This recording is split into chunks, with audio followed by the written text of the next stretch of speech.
పొనగంటాకుని శుభ్రంగా కడిగి చిన్న చిన్న ముక్కలుగా కట్ చేసి ఉంచుకోవాలి. 2 ఉల్లిపాయలు, 1 టమాటా, 2 పచ్చిమిరపకాయలు కట్ చేసి పెట్టుకొని కొంచెం కరివేపాకు తీసి పెట్టుకోవాలి.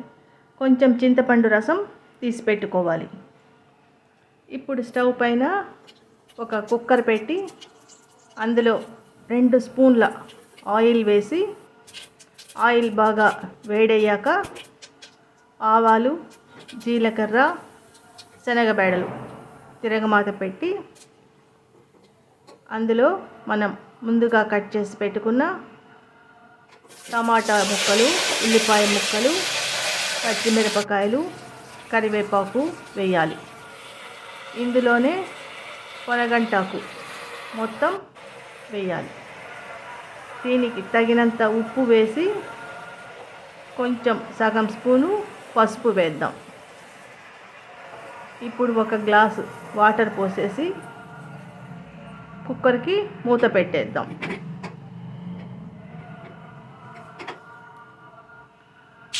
కుక్కరు 4 విజిల్స్ వచ్చే వరకు ఉంచాలి.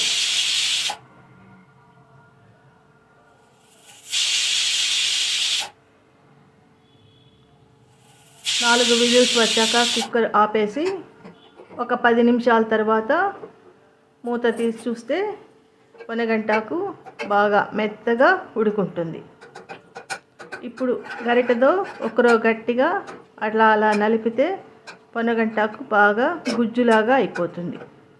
ఇందులో మనం ముందుగా తీసి పెట్టుకున్న చింతపండు రసం వేసి 1 స్పూను సాంబార్ పౌడర్ వేసి 1/2 స్పూను కారం పొడి వేసి బాగా కలిపి 2 నిమిషాలు స్టవ్ వెలిగించి బాగా ఉడకనివ్వాలి. ఇందులో 1 స్పూను బెల్లం వేస్తే బాగుంటుంది. బెల్లం వద్దనుకున్న వాళ్ళు వేయాల్సిన పని లేదు, వేయకపోయినా కూడా బాగుంటుంది.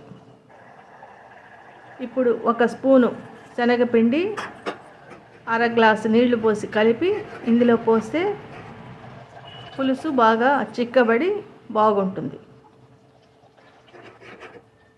ఈ కూర మనకి వేడి అన్నంలో కానీ చపాతీల్లో కానీ చాలా బాగుంటుంది. ఆరోగ్యానికి కూడా చాలా మంచిది.